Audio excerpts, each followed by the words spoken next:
അന്തോക്യ പാത്രിയാർക്കീസിന്റെ അധികാരങ്ങൾ പരിമിതപ്പെടുത്താനുള്ള നീക്കത്തോട് സഭയിലെ ഒരു വിഭാഗം എതിർപ്പുമായി രംഗത്തുണ്ട്. ഭരണഘടനാ ഭേദഗതി സഭയെ കുഴപ്പത്തിലേക്കാണ് നയിക്കുന്നതെന്ന് സഹായ മെത്രാപ്പോലീത്ത കുര്യാക്കോസ് മാർ ഇവാനിയോസ് പറഞ്ഞു. ക്ലീമീസ് തിരുമേനി മലങ്കര മെത്രാപ്പോലീത്തായിട്ട് തെരഞ്ഞെടുക്കപ്പെട്ടുവെങ്കിൽ അതുകൊണ്ടാണ് അത് ക്നാനായ സമുദായം മലങ്കര സഭയുടെ അവിഭാജ്യ ഘടകമാണെന്ന് പറയും. എന്നാൽ അവർക്ക് അവരുടേതായ ഒരു ഭരണഘടന ഉള്ളപ്പോൾ അതിനനുസരിച്ച് ഭരിക്കപ്പെടുവാനായിട്ട് അവർക്ക് അവകാശമുണ്ടെന്ന് കൃത്യമായിട്ട് 95 വിധി ഉണ്ടായി. അതിനെ ലഘൂകരിക്കുന്ന എന്ത് കാര്യങ്ങൾ വന്നാലും ജ്ഞാനായ സമുദായം അപകടാവസ്ഥയിലേക്ക് പോകും. ജ്ഞാനായ അസോസിയേഷന് താഴെ പറഞ്ഞ 3 കാര്യങ്ങൾ ഒഴിച്ച് എന്ത് തീരുമാനങ്ങളും എടുക്കാം. ഒന്ന്, ജ്ഞാനായ സമുദായവും അന്ത്യോക്യ സിംഹാസനവുമായിട്ടുള്ള ബന്ധത്തെ നിയന്ത്രിക്കുന്ന അതാണിപ്പോ ഇവർ നടത്തുന്നത്. ഇത് ഞങ്ങൾക്ക് ജില്ലാ കോടതിയിലും അതോടൊപ്പം തന്നെ ഹൈക്കോടതിയിലും ഒക്കെ കൃത്യമായ വിധി ലഭിച്ചിട്ടുണ്ട്. ഈ സമുദായത്തിന്റെ ഈ പറഞ്ഞതുപോലെയുള്ളതായ പരിശുദ്ധ അന്ത്യോക്യ സിംഹാസനം നേരിട്ടുള്ള ഭരണത്തിലുള്ള ഈ സമുദായത്തിന്റെ ഉള്ളിലേക്ക് മറ്റു പല ശക്തികളും കടന്നു വരാനായിട്ടുള്ള സാധ്യത അത് ഉണ്ടാകാതിരിക്കാനായിട്ടാണ് ഞങ്ങൾ ശക്തമായിട്ട് 2003 ഭരണഘടന വെച്ചാണെങ്കിലും ഇന്ന് ജില്ലാ കോടതിയിലും കോട്ടയം ജില്ലാ കോടതിയിലും ഹൈക്കോടതിയിലും സുപ്രീം കോടതിയിലുമൊക്കെ പരിശുദ്ധ ബാവായുടെ നിർദ്ദേശങ്ങൾ വ്യക്തമായിട്ട് സമുദായ മെത്രാപ്പൊലീത്തായും മേഖല മെത്രാപ്പൊലീത്തന്മാരും അസോസിയേഷൻ ജ്ഞാനായ കമ്മിറ്റിയും നിശ്ചയമായിട്ടും അനുസരിക്കാൻ ബാധ്യസ്ഥരാണെന്ന വിധി ഉണ്ടായിട്ടുണ്ട്. അതിന്റെ അടിസ്ഥാനത്തിലാണ് ഞങ്ങൾ ഇത് മുന്നോട്ട് പോകുക.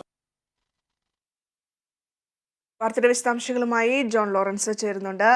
ലോറൻസ്, ഈ ജ്ഞാനായ സഭയുടെ ഈ വിഷയങ്ങളൊക്കെ നമ്മൾ കഴിഞ്ഞ ദിവസങ്ങളിലൊക്കെ ചർച്ച ചെയ്തുകൊണ്ടിരിക്കുകയാണ്.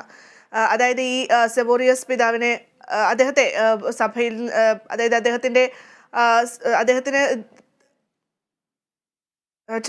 അതായത് സെവോറിയസിനെ തള്ളുന്നു. അതേസമയം തന്നെ ഈ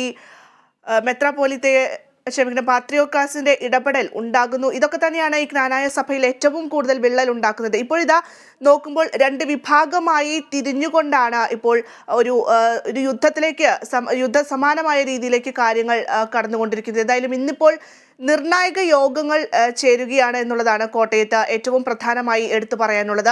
ഇതിലിപ്പോൾ സെവോറിയസിന് കൂടുതൽ അധികാര പരിമിതി കൊടുക്കുന്ന തലത്തിലേക്ക് കാര്യങ്ങൾ പോകുന്നു. ഭരണഘടനയിൽ ഭേദഗതി വരുത്താൻ പോകുന്നു.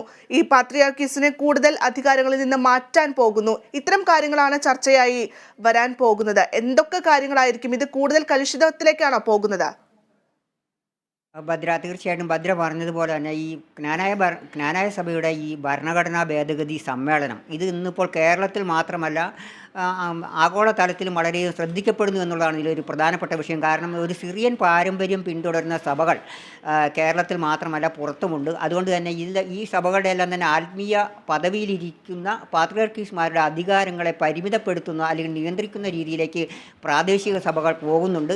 പാത്രിയാർക്കീസിൻ്റെ ഇടപെടൽ ഇപ്പോൾ കഴിഞ്ഞ ദിവസം തന്നെ മാർ സേവേറിയോസിനെ സസ്പെൻഡ് ചെയ്തു. അപ്പോൾ അത്തരത്തിലുള്ള വിഷയങ്ങൾ ഈ സഭയിൽ മാത്രമല്ല പല സഭകളിലും ഈ വിഷയങ്ങളുണ്ട്. ഇപ്പോൾ കേരളത്തിലെ പ്രധാനപ്പെട്ട ഒരു സഭകളൊന്ന് യാക്കോബായ സഭ. ആ യാക്കോബായ സഭയുടെ നേതൃത്വത്തിൽ അദ്ദേഹം അന്തോക്യ പാത്രിയാർക്കീസ് തന്നെയാണ് ആ സഭയുടെയും പരമാധ്യക്ഷൻ ആത്മീയ അധ്യക്ഷൻ, അല്ലെങ്കിൽ അദ്ദേഹം ഈ അധികാരങ്ങൾ കൈയാളുന്നുണ്ട്. അപ്പോൾ ഈ സഭയിലും അതുപോലെ മറ്റ് സഭകളിലും എല്ലാം തന്നെ ഇത്തരം ചില അഭിപ്രായ വ്യത്യാസങ്ങളുണ്ട്. പുറത്തേക്ക് വരുന്നില്ല എന്ന് മാത്രമേ ഉള്ളൂ. ഇപ്പോൾ ഈ ജ്ഞാനായ സഭയിൽ ഇത് പുറത്തേക്ക് വന്നിരിക്കുന്നു. പൊതുസമൂഹം ശ്രദ്ധിക്കുന്ന രീതിയിലേക്ക് വന്നിരിക്കുന്നു. പൊതുസമൂഹം ശ്രദ്ധിക്കുന്നു എന്ന് മാത്രമല്ല, ജ്ഞാനായ സഭയിലെ അംഗങ്ങൾ ചിങ്ങവനത്ത് ഇന്നലെ മിനിഞ്ഞാന്ന് നടന്ന വലിയൊരു പ്രതിഷേധ യോഗം നടന്നു. മെത്രാപ്പോലീത്തയുടെ സസ്പെൻഷനിൽ പ്രതിഷേധിച്ചുകൊണ്ട് ഇതിൻ്റെ എല്ലാം തുടർച്ചയായിട്ടാണ് ഇപ്പോൾ ഈ ഭരണഘടനാ ഭേദഗതി സമ്മേളനം ഇപ്പോൾ ചിങ്ങവനം അപ്രയം സെമിനാരിയിൽ നടന്നുകൊണ്ടിരിക്കുന്നത്. ഏതാണ്ട് 400ഓളം അംഗങ്ങൾ, 150ഓളം പള്ളികളാണ് ഈ സഭയിലുള്ളത്. ഈ 150ഓളം പള്ളികളിൽ ആയി ഏതാണ്ട് 400ഓളം പ്രതിനിധികളാണ് ഇപ്പോൾ ഇന്നത്തെ സമ്മേളനത്തിൽ പങ്കെടുക്കുന്നത്. ഇതിൽ ഈ സേവേറിയോസിനെ അനുകൂലിക്കുന്നവരുമുണ്ട്, അല്ലെങ്കിൽ ഭരണഘടനാ ഭേദഗതിയിലൂടെ അന്തോക്യ പാത്രിയാർക്കീസിനെ നിയന്ത്രിക്കണം എന്നാവശ്യപ്പെടുന്നവരുമുണ്ട്.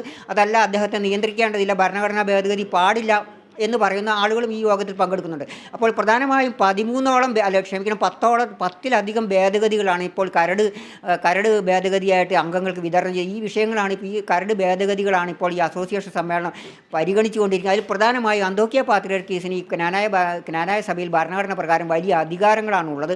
അത് ചെറിയ തോതിലൊന്ന് പരിമിതപ്പെടുത്തുക, അല്ലെങ്കിൽ അത് പരിമിതപ്പെടുത്തുക, അദ്ദേഹത്തിന് ആത്മീയ അധികാരം മാത്രമാക്കി നിർത്തിക്കൊണ്ട് സഭയുടെ ഭരണകാര്യങ്ങൾ ഇടപെടാതിരിക്കാനുള്ള രീതി രീതിയിലേക്കുള്ള ഒരു നീക്കം ഈ അസോസിയേഷൻ അല്ലെങ്കിൽ ഇപ്പോഴത്തെ ക്നാനായ സഭാ നേതൃത്വം മുന്നോട്ട് വയ്ക്കുന്നു എന്നുള്ളതാണ് ഇപ്പോൾ നമുക്ക് മനസ്സിലാക്കാൻ കഴിയേണ്ടത്. അതിൽ പ്രധാനമായും 2013 ഈ സഭയുടെ ഭരണഘടന ഭേദഗതി ചെയ്തിരുന്നു. ആ ഭേദഗതിയിൽ പാത്രിയാർക്കീസിന് എല്ലാ അധികാരങ്ങളും ഉണ്ടെന്ന് ആ ഭരണഘടന അന്നത്തെ ഭേദഗതിയിലൂടെ നിലവിൽ വ്യവസ്ഥ നിലവിൽ വന്നിരുന്നു. അത് മാത്രമല്ല പള്ളി ഭരണത്തിലും അതുപോലെ തന്നെ ഈ മെത്രാന്മാരുടെ നിയമനത്തിലും മെത്രാന്മാരെ വാഴിക്കുന്നതിലും എല്ലാം തന്നെ പാത്രിയാർക്കീസിന് വലിയ അധികാരങ്ങളാണുള്ളത്. ഇതിൽ ചില നിയന്ത്രണങ്ങൾ കൊണ്ടുവരാനാണ് ഇപ്പോൾ ഈ അസോസിയേഷൻ ഉദ്ദേശിക്കുന്നത്. അത് മാത്രമല്ല ഈ പാത്രിയാർക്കീസ് അന്തോക്യ പാത്രിയാർക്കീസ് സഭയുടെ ഒരു സുപ്രീം അതോറിറ്റിയാണ്. അത് മാത്രമല്ല അദ്ദേഹം പ്രധാനപ്പെട്ട സുപ്രീം അതോറിറ്റിയാണെന്ന് മാത്രമല്ല അദ്ദേഹം അപ്പീൽ അതോറിറ്റിയും കൂടിയാണ്. അതായത് പാത്രിയാർക്ക് ഈ സമുദായ മെത്രാപ്പോലീത്തയോ അതുപോലെ തന്നെ മറ്റുള്ളവർ ക്നാനായ സഭയിൽ എടുക്കുന്ന ഒരു തീരുമാനത്തിനെതിരെ ക്നാനായ സഭയിലെ ഏതൊരു അംഗത്തിനും അന്തോക്യ പാത്രിയാർക്കീസിന് അപ്പീൽ നൽകാവുന്നതാണ്. അതിൽ അദ്ദേഹം എടുക്കുന്ന തീരുമാനമാണ് അതിൽ അന്തിമം എന്നുള്ള രീതിയിൽ വരെ ഈ ഭരണഘടനയിലുണ്ട്. അപ്പോൾ അന്തോക്യ പാത്രിയാർക്കീസിൻ്റെ ഈ ഭൗതികമായ ചില അധികാരപ്രമത്തത അത് ആ അപ്രമാദിത്വം അതിനൊരു അറുതി വരുത്തുക എന്നുള്ളത് ഇപ്പോൾ ഈ സഭയുടെ അജണ്ടയിലുള്ള ഒരു വിഷയമാണ്. രാവിലെ 10:30 ഈ അസോസിയേഷൻ യോഗം ആരംഭിച്ചിട്ടുണ്ട്. ഇതൊരു വിശേഷ അസോസിയേഷനാണ്. ഈ അസോസിയേഷൻ അജണ്ടയ്ക്കകത്തുള്ള ഭരണഘടനാ ഭേദഗതി മാത്രമേ ചർച്ചയുള്ളൂ. ഈ ഭരണഘടനാ ഭേദഗതി തയ്യാറാക്കി ഇത് സമുദായ മെത്രാപ്പോലീത്തയ്ക്ക് നൽകും. ഈ സമുദായ മെത്രാപ്പോലീത്ത ഒപ്പിട്ടാൽ മാത്രം ഇത് നിലവിൽ വരൂ എന്നുള്ളൊരു പ്രത്യേകതയും ഇതിന് ഈ സഭയുടെ ഒരു പ്രത്യേകതയാണ്. അല്ലെങ്കിൽ ആ സഭയുടെ ഭരണഘടന പ്രകാരം അങ്ങനെ അത് നിലവിൽ വരികയുള്ളൂ. അത് മാത്രമല്ല ഉച്ച കഴിഞ്ഞ് 3 മണിക്ക് ശേഷം ഒരു സെഷനും കൂടിയുണ്ട്. ഈ സെഷൻ വളരെ പ്രധാനപ്പെട്ടതാണ്. അതിൽ പ്രധാനമായും അജണ്ടയ്ക്ക് പുറത്തുള്ള വിഷയങ്ങൾ ഈ സഭയുടെ ഈ അസോസിയേഷൻ്റെ പരിഗണനയിൽ ആർക്കും അവതരിപ്പിക്കാം. അത് അവതരിപ്പിക്കുകയാണെങ്കിൽ അത് അധ്യക്ഷൻ അനുമതി നൽകുകയാണെങ്കിൽ മാത്രമേ അസോസിയേഷൻ അത് പരിഗണിക്കുകയുള്ളൂ. ഈ അജണ്ടയ്ക്ക് പുറത്തുള്ള വിഷയങ്ങൾ പരിഗണിക്കുന്ന ഉച്ച കഴിഞ്ഞുള്ള സെഷൻ വളരെ പ്രധാനപ്പെട്ടതാണ്, അല്ലെങ്കിൽ നിർണായകമാണ് എന്നുള്ളതാണ് നമുക്ക് കേരള വിഷൻ ലഭിക്കുന്ന വിവരങ്ങൾ. ഇതിൽ സമുദായ മെത്രാപ്പോലീത്തയുടെ അസോസിയേഷനിലെ ക്നാനായ സഭയിലെ സഹായ മെത്രാന്മാർക്ക് ഉൾപ്പെടെയുള്ളവർക്കെതിരെ ചില നിയന്ത്രണങ്ങൾ അല്ലെങ്കിൽ അവരുടെ അധികാരങ്ങളിൽ ചില നിയന്ത്രണങ്ങൾ കൊണ്ടുവരാൻ ഈ അസോസിയേഷനിൽ ആലോചനയുണ്ടെന്ന് നമ്മൾ മനസ്സിലാക്കുന്നു. ഒരുപക്ഷെ അവരുടെ അധികാരങ്ങൾ നീക്കിയേക്കാം എന്നുവരെയുള്ള വിവരങ്ങൾ നമ്മൾക്ക് ലഭിച്ചിട്ടുണ്ട്.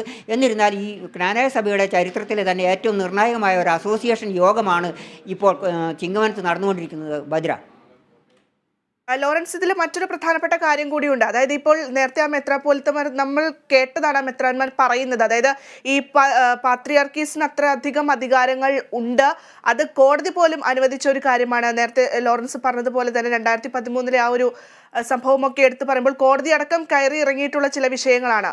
അപ്പോൾ ഭരണഘടനയിൽ ഒരു ഭേദഗതി വരുത്തുന്നു എന്ന് പറയുമ്പോൾ അതിൽ എത്രത്തോളം ഒരു നിലനിൽപ്പുണ്ട്, അല്ലെങ്കിൽ അതിൽ കോടതി ഇടപെടൽ നിലനിൽക്കുന്ന ഒരു സാഹചര്യം കൂടി ഉള്ളപ്പോൾ അത് അങ്ങനെ ചെയ്യാൻ സാധിക്കുമോ വെറും ഒരു അസോസിയേഷൻ ആളുകൾക്ക്? ഭദ്ര ചോദിച്ച് വളരെ പ്രസക്തമായ ഒരു ചോദ്യമാണ്. കാരണം ഈ ക്നാനായ സഭയുടെ ഭരണഘടനയുടെ ഒരു പ്രത്യേകത, ഈ ക്നാനായ ഭരണഘടന 1995 2017 സഭാ കേസിൽ സുപ്രീം കോടതി ഈ ക്നാനായ സഭയുടെ ഈ ഭരണഘടനയ്ക്ക് അംഗീകാരം നൽകിയിട്ടുണ്ട്. അതിൽ പ്രധാനമായും നമ്മൾ ശ്രദ്ധിക്കേണ്ട ഒരു കാര്യം, ഈ ക്നാനായ സഭയ്ക്ക് സ്വന്തമായ ഒരു ഭരണഘടന ഉണ്ട്. അത് ഈ 1934 ഓർത്തഡോക്സ് സഭയുടെ 1934 ഭരണഘടന നിലവിൽ വരുന്നതിന് മുമ്പ് തന്നെ അവർക്ക് സ്വന്തമായൊരു ഭരണഘടനയുണ്ട്. ഈ വിവരം അവർ സുപ്രീം കോടതിയിൽ ഈ കേസിൻ്റെ ഭാഗമായി ക്നാനായ സഭ ഇക്കാര്യം സുപ്രീം കോടതിയുടെ ശ്രദ്ധയിൽ കൊണ്ടുവരികയുണ്ടായി. അപ്പോൾ സുപ്രീം കോടതി പറഞ്ഞു, നിങ്ങൾക്ക് സ്വന്തമായ ഒരു ഭരണഘടന ഉണ്ടല്ലോ, അതുകൊണ്ട് അത് നിങ്ങൾ അതനുസരിച്ച് ഭരിച്ചോളൂ. പക്ഷേ ഏതെങ്കിലും ഒരു സാഹചര്യത്തിൽ നിങ്ങളുടെ തന്നെ അസോസിയേഷൻ ഭരണഘടന ഭേദഗതി ചെയ്യുകയും അന്തോക്യ പാത്രിയാർക്കീസിൻ്റെ അധികാരങ്ങൾ പരിമിതപ്പെടുത്തുകയും ചെയ്താൽ അന്ന് മുതൽ ഈ 1934 ഭരണഘടനയായിരിക്കും നിങ്ങൾക്ക് ബാധകമാവുക എന്നുള്ള ഒരു സുപ്രധാനമായ ഉത്തരവ് നിലവിലുണ്ട്. അതുകൊണ്ട് തന്നെ ക്നാനായ അസോസിയേഷൻ്റെ ഈ ഭരണഘടനാ ഭേദഗതി വളരെ നിർണായകമാണ്. അത് ഭാവിയിൽ അത് കോടതി കയറാനുള്ള സാധ്യതയുണ്ട്. അത് മാത്രമല്ല ഈ ക്നാനായ അസോസിയേഷൻ്റെ ഭരണഘടനയിൽ ചില വ്യവസ്ഥകളുണ്ട്.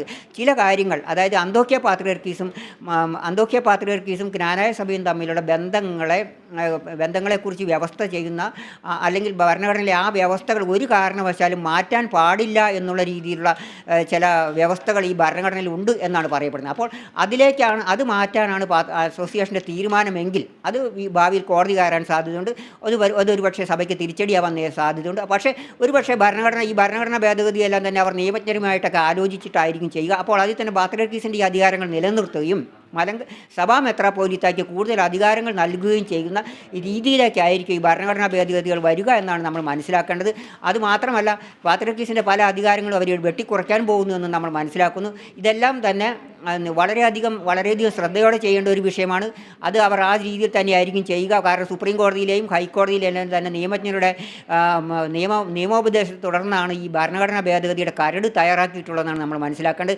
അതെല്ലാം തന്നെ ഭാവിയിൽ കോടതി കയറാൻ സാധ്യതയുള്ളതാണെന്നും അവർ മനസ്സിലാക്കുന്നുണ്ട്. അതുകൊണ്ട് തന്നെ വളരെ ശ്രദ്ധിച്ച് തന്നെയാണ് അവർ ആ കാര്യം കൈകാര്യം ചെയ്യുന്നുള്ളതാണ് നമ്മൾ മനസ്സിലാക്കേണ്ടത്. ഭദ്ര. ശരി, ജോൺ ലോറൻസ് ആണ് വിശദാംശങ്ങൾ നൽകിയത്. ജ്ഞാനായ സഭയുടെ ആഭ്യന്തര ഭരണ നടത്തിപ്പിൽ ചില തടസ്സങ്ങളുണ്ട്. എന്തായാലും ഇന്നിപ്പോൾ നിർണായകമായിട്ടുള്ള 2 യോഗങ്ങളാണ് ചേരാനിരിക്കുന്നത്. അതായത് ഭരണഘടനയിൽ ഏത് തരത്തിലൊക്കെ ഭേദഗതികൾ കൊണ്ടുവരണം, അത് പുറത്തുനിന്നുള്ള ചില അജണ്ടകളും പരിഗണിക്കപ്പെടുന്നു എന്നുള്ളതാണ്. എന്തായാലും അന്തോക്യ പാത്രിയോർക്കീസിന്റെ അധികാരം എടുത്തു കളയുന്ന രീതിയിൽ അല്ലെങ്കിൽ അധികാരം പരിമിതപ്പെടുത്തുന്ന രീതിയിലേക്ക് കാര്യങ്ങൾ പോകുന്നു എന്നുള്ളതാണ് മനസ്സിലാക്കാൻ സാധിക്കുന്നത്. ജ്ഞാനായ സഭയിൽ നാടകീയ രംഗങ്ങൾ തന്നെയാണ് കഴിഞ്ഞ കുറച്ച് ദിവസങ്ങളായി അരങ്ങേറിക്കൊണ്ടിരിക്കുന്നത്. അതിന്റെ ഒരു ബാക്കി പത്രം തന്നെയാണ് ഇന്നത്തെ നിർണായക യോഗങ്ങളും. എന്തായാലും ഇത് 2 വിഭാഗങ്ങളായി തിരിഞ്ഞുകൊണ്ടുള്ള ഒരു യുദ്ധസമാനമായ രീതിയിലേക്കാണ് ഓരോ കാര്യങ്ങളും പോയിക്കൊണ്ടിരിക്കുന്നത്. അതേസമയം അദ്ദേഹത്തെ ഈ പാത്രിയാർക്കീസിനെ സപ്പോർട്ട് ചെയ്യുന്ന അല്ലെങ്കിൽ പിന്തുണയ്ക്കുന്ന ഒരു വിഭാഗവും നിലവിലുണ്ട് എന്നുള്ളതും ശ്രദ്ധേയമായിട്ടുള്ള ഒരു കാര്യമാണ്. ഇടവേള.